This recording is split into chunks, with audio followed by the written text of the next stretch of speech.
Welcome to another edition of the Tiger Football Report. I'm your host, Spiro Marikas, along with the head coach of the Tigers, Pete Shinnick. And Coach, the Tigers taking on Elon on Saturday. Both teams came in 1-0 in the CAA, 3-2 overall. Unfortunately for the Tigers, when the game ended, they were 4-2, right, and you were 3-3. Yeah, no other way to describe it. Yeah, that's a pretty good summary right there. We came into the game, and as you and I talked last week, I felt like we had a really good week of practice. I thought like we were prepared. Really impressed with what our defense did from a point standpoint. They were coming in second highest scoring team in the conference, 30-plus points. To be able to hold them to 10 for the majority of the game, I thought was a great accomplishment. Offensively, though, we just were out of sync. We were out of rhythm.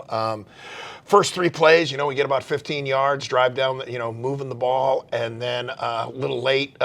Andrew was a little late on a couple decisions. We got to put him in a great spot, and he just did not make it happen in the first half. Second half, I thought we came alive a little bit. I told our guys, one of the positives of the game, 8 minutes to go in the game. I mean, we have the ball, we're driving, we throw an interception. Ball got tipped. We complete that pass to Jason Doss. I mean, we are within, probably going to get the ball to about the 30-yard line, and it's 10-3 with 8 minutes to go, and we've got the ball. You know what I mean? So we continued to fight, we continued to play, but we just could not generate anything offensively to sustain a level of stability there. One thing that seems to have been inconsistent all year is the running game. You had a good game against Bryant, but there have been games, and again against Elon on Saturday, where the running game just never really got going. Yeah, I think we didn't start the way we'd hoped.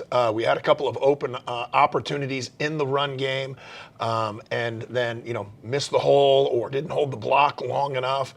And you are correct. I mean, we've got to solidify that. We've got to help that out. The one thing you can do to help a young quarterback out is run the ball. And I think we saw that, obviously, as you mentioned, at Bryant. I thought Elon did some nice things from a movement standpoint. They weren't the biggest defensive line, but they were a moving defensive line. And they created a few of, mismatches, some things with their twists and stuff like that. But, yeah, we definitely have to be more consistent. The other thing is, for a running back, they can't get into a rhythm if you're not having long, sustained drives. No doubt. And, I mean, we ran 15 plays in the first half. That's probably the most frustrating part of this entire process.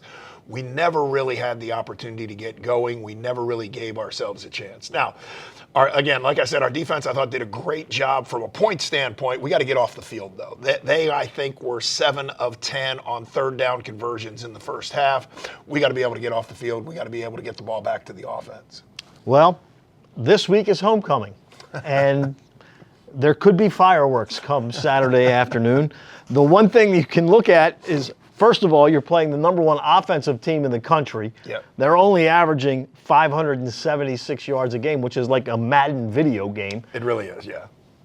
But they're also giving up almost 500 yards a game on defense. Correct. Is that a symptom of their offense being so electric and scoring quickly that the defense is out on the field a lot? Yeah, I think they play it both ways. I think their defense is really set up to say, all right, if we can get a couple of stops, our offense is going to score every time we have the ball. And so, I mean, as you mentioned, I think it's 578, but it's, you round up. I mean, that's how good their numbers are there. And, I mean, they're averaging more points than anybody in the country. We were in this same position a year ago, you know what I mean? Because they were the number one offense in FCS, and I thought our defense, we held them to the lowest point total of anybody, you know what I mean? So we got to play that type of game. But, yes, the balance on their offense is so great, and they're scoring at such a clip that their defense is out there. And their defense is really playing a bend, don't break. So for us offensively, we've got to stay on the field. This is a great opportunity, I think, for us to get some rhythm offensively, change things up a little bit, and put ourselves in a little better spot. All right, Derek Robertson, their quarterback, he was the CAA preseason Offensive Player of the Year, and he's certainly not doing anything to make that look like a bad choice. He's thrown for over 2,200 yards. He's got 22 touchdowns, 5 interceptions. What is it that makes this guy special? Well, they do a great job with the system, and he does a great job running their offense. They will throw quick, short passes. They will throw deep out balls. They will throw posts. They will throw seams. He can throw every ball really well. We got to do a little bit of a job, and we got to work on, trying to get some pressure on him. He gets rid of the ball so quickly that that's tough to do. Hopefully we can make that happen. But he is a complete player, and, he will be, if not the first team All-American FCS quarterback and the player of the year. He is that type of player. And then they've got Josh Derry, who's averaging almost 8 receptions a game. He's got 8 touchdowns. Yeah. On 38 receptions. What about him? No, he's just so good in space. And you think you have things covered, you think you have the short game covered, and then you're going to see him go over the top. And again, one of the things we did really well last year, they're going to throw a lot of balls to the sideline. They're going to throw a lot of fades. One of the things we did well, and you have to do it if you're going to defend them, is defend that fade ball, defend that deep ball down the sideline.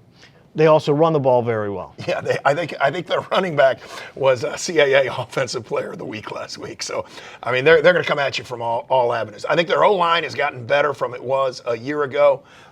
Again, amazing challenge for us. We got to play a complete game. We got to be really good in special teams. We got to be really good on defense, really good on offense. Keep us in the game, and then have an opportunity, I think, at the end of the game to take care of business. Is this a case where you can use their offensive numbers and how great they are offensively as a motivating tool for the defense? Well, yeah, we talked about it in our team meeting on Monday. Talked about, hey, they've scored 50, they've scored 40, they're doing this, they're doing that.